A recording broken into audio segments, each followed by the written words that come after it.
Hello students, welcome to my class commerce with omega.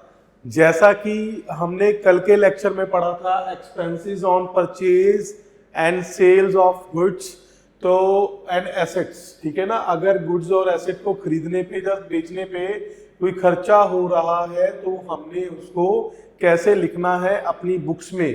तो आज का जो टॉपिक है मैंने आपको कल भी बताया था कि profit and loss on sale of goods and assets. आपको अगर आप गुड्स को सेल कर रहे हो तो आपको प्रॉफिट एंड लॉस लिखना है या नहीं लिखना, या फिर कैसे लिखना है, ठीक है ना। ऐसे ही अगर आप एसेट को सेल कर रहे हो तो आपको प्रॉफिट और लॉस लिखना है या नहीं लिखना, ठीक है ना।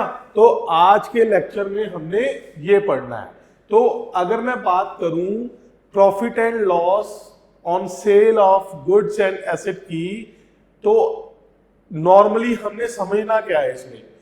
जब हम गुड्स की सेल करते हैं, ठीक है ना, तो नेचुरल है गुड्स का मतलब क्या है, हमने किसी चीज को खरीदा और उसको हमने आगे बेच दिया कुछ प्रॉफिट कमा के। बिना प्रॉफिट के तो हम बेचने वाले हैं ही नहीं, वैसे भी नहीं बेचने वाले। तो हर ट्रांजेक्शन में प्रॉफिट एंड लॉस अकाउंट अगर हम ओपन करते हैं तो प्रॉफिट एंड लॉस की इतनी ज्यादा ट्रांजेक्शन हो जाएगी कि एंड में उसको एरर भी हो सकता है, या हम बोले कि उससे इजी मेथड हमारे पास है कि साल के शुरू से लेके एंड तक हमने कितने का परचेज किया, कितने का सेल किया, डिफरेंस निकालो, हमें पता चल जाएगा हमें प्रॉफिट कितना हो गया। तो बेसिकली इजी मेथड जब हमारे पास है तो हम डिफिकल्ट मेथड में क्यों जाए। तो अगर हमें ट्रांजेक्शन आए, फॉर एग्जाम्पल अगर हमें ट्रांजेक्शन आए गुड्स कॉस्टिंग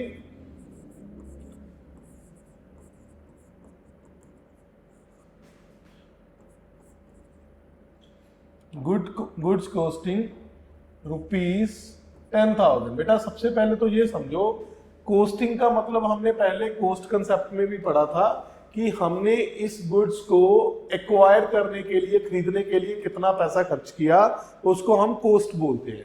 तो हमें जो गुड्स है वो 10,000 की पड़ रही थी, हमने उनको सोल्ड फॉर 12,000, 12,000 में हमने उनको सोल्ड कर दिया, हमने उनको बेच दिया। तो अब हमने एंट्री क्या डालनी है। अगर कैश की एंट्री है तो cash account debit to sales account, कितना 12,000 एंड 12,000। आपको नहीं देखना कि हमने कितना प्रॉफिट कमाया कितना नहीं कमाया, कोई हमें मैटर ही नहीं करता। जब आप गुड्स की बात कर रहे हो तो हमें मैटर नहीं करेगा कि हमने इसमें प्रॉफिट कमाया या लॉस कमाया, कुछ भी हो, हमने सिर्फ और सिर्फ उतने की एंट्री डालनी है जितने का हमने सामान को सेल किया, जितना पैसा सेल करने के बाद हमारे पास आया, ठीक है ना। तो हमने उसकी नॉर्मल एंट्री डालनी है, कैश टू सेल्स, या अगर नाम दिया हुआ है उधार की एंट्री है तो मोही टू सेल्स, और अगर उधार दिया हुआ है नाम मेंशन नहीं है तो हम क्या करेंगे, उस केस में हम क्या करते हैं,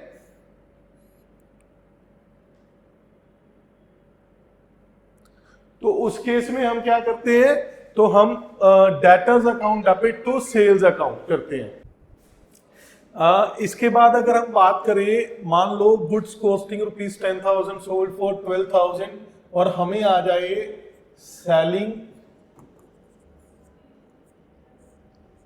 सेलिंग एक्सपेंसेस पेड ₹1,000, मान लो 1,000, ठीक है ना। तो 1,000 को हम बस सेलिंग एक्सपेंसेस, जैसे हमने कल सीखा था कि अगर गुड्स हैं तो हमने जो एक्सपेंस की एंट्री है वो अलग से ही डालनी है टू कैश अकाउंट, ठीक है ना। 1,000 और 1,000, ठीक है ना। तो ऐसे करना है। अगर मान लो गुड्स आ गया तो आपको सेल की एंट्री सिंपली डालनी है, हमने नहीं देखना कि चीज कितने की पड़ रही है, हमने देखना है हमने कितने की सेल की है, तो उसकी एंट्री आएगी। और उसके बाद अगर कोई एक्सपेंस हमने पे किया है तो एक्सपेंस की एंट्री आ जाएगी, ठीक है ना। अगर मैं बात करूं इसके बाद, हमें यही जो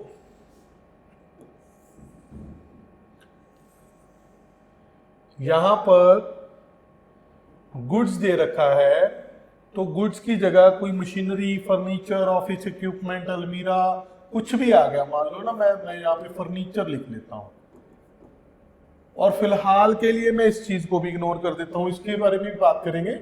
मैं एक बार इसको ना नहीं लिख, इसकी एंट्री नहीं कर रहा, ठीक है ना, इसके बिना एंट्री कर रहा हूँ। Furniture costing rupees 10,000 sold for 12,000, तो हमने 10,000 वाला फर्नीचर 12,000 में सेल कर दिया, ठीक है ना। तो अब हमने एंट्री डालनी है कि अब कैसे करेंगे। तो सबसे पहली बात तो समझने की बात यह है कि फर्नीचर है हमारे लिए एसेट्स, और एसेट्स को हम डेली या रूटीन में या मंथली हम जल्दी जल्दी सेल नहीं करते। इसकी साल में ज्यादा से ज्यादा 1 या 2 हो सकता है, वो भी ना हो, हम एंट्री होगी हमारे पास, तो हमने उस एंट्री को डालना है। तो इस केस में हम प्रॉफिट भी शो करेंगे और लॉस भी शो करेंगे। अगर हमें इस एसेट को बेच के कोई प्रॉफिट हो रहा है, हम जर्नल एंट्री में उसको भी दिखाएंगे। अगर इसको बेच के लॉस हो रहा है तो हम उसको भी दिखाएंगे। वो कैसे दिखाएंगे वो देखिए आप। मान लो हमें एंट्री आ गई जी, फर्नीचर 10,000 का 12,000 में बेच दिया हमने, तो कैश अकाउंट डेबिट हमारे पास कितना आ गया, 12,000, ठीक है ना। तो हुआ क्या हमारे पास, प्रॉफिट या लॉस। 10,000 की चीज हम 12,000 में बेच रहे हैं, 12,000 की बेच रहे हैं, तो हमें 2,000 का 2,000 का प्रॉफिट हो रहा है। तो प्रॉफिट को हम as per nominal rule profit and loss account लिखेंगे एक ही, ठीक है ना। नॉमिनल का रूल क्या है, credit all income and gains, हम सभी प्रॉफिट्स को क्रेडिट करते हैं। लिखेंगे नाम पूरा ही, प्रॉफिट एंड लॉस अकाउंट, क्योंकि हम साल के एंड में ये अकाउंट बनाने वाले हैं, तो ये एंट्री वहां पे जाएगी डायरेक्टली, ठीक है ना। तो इसीलिए सिर्फ प्रॉफिट या सिर्फ लॉस नहीं लिखना, हमने प्रॉफिट एंड लॉस अकाउंट लिखना है। तो हमें प्रॉफिट कितना हुआ, 2,000, ठीक है ना। तो उसके बाद हमने सेल क्या किया, फर्नीचर, तो यहाँ पे सेल नहीं, हमने एसेट का नाम डालना है 10,000। लीजिए 10,000 वाला फर्नीचर, 2,000 का प्रॉफिट कमा के 12,000 का सेल कर दिया, हमारे पास कैश कितना आ गया, 12,000 आ गया, बात खत्म हो गई, ठीक है ना। हाँ, अगर मैं उसकी बात करूं जो मैंने पहले छोड़ दिया था कि सेलिंग एक्सपेंस पेड रुपीज 1,000, मैं उसको भी दोबारा से लिख देता हूं।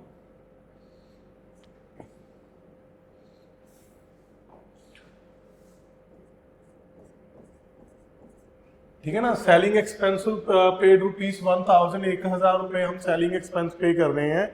तो इसमें अब हम क्या करेंगे एसिड के केस में, क्योंकि हमने कल पढ़ा था कि अगर एसिड है तो उसमें हमने एक्सपेंस को अलग से शो नहीं करना।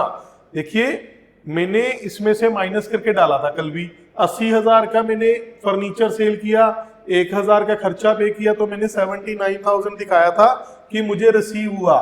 तो ऐसा ही अब हम करेंगे, ठीक है ना। अगर हमने 12,000 का फर्नीचर सेल किया, 1,000 का हमारे पास हो गया खर्चा, तो अब हमारे पास टोटल रुपीस कितने आए, 11,000, 11,000। तो अब प्रॉफिट कितना बच गया हमारे पास, प्रॉफिट बच गया 1,000।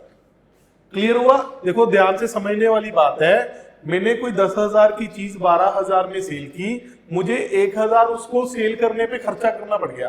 तो मैंने क्या सोचा कि 12,000 नहीं, मेरे पास तो 11,000 ही आया, 11,000 ही आया, तो मैंने 11,000 से एंट्री डाल दी। क्यों, क्योंकि ये एसेट है, एसेट में हम खर्चा अलग से शो नहीं करते, ठीक है ना। तो आपको बड़े आराम से ये टॉपिक समझ आ जाएगा, प्रैक्टिस करके देखो, ठीक है ना। अगर लॉस होता तो अब मैं लॉस की एंट्री भी आपको एक करवा देता हूं। मान लो यहां पे 12,000 होता, यहां पर 12,000 होता और यहां पे 10,000 होता, ठीक है। फिर हम क्या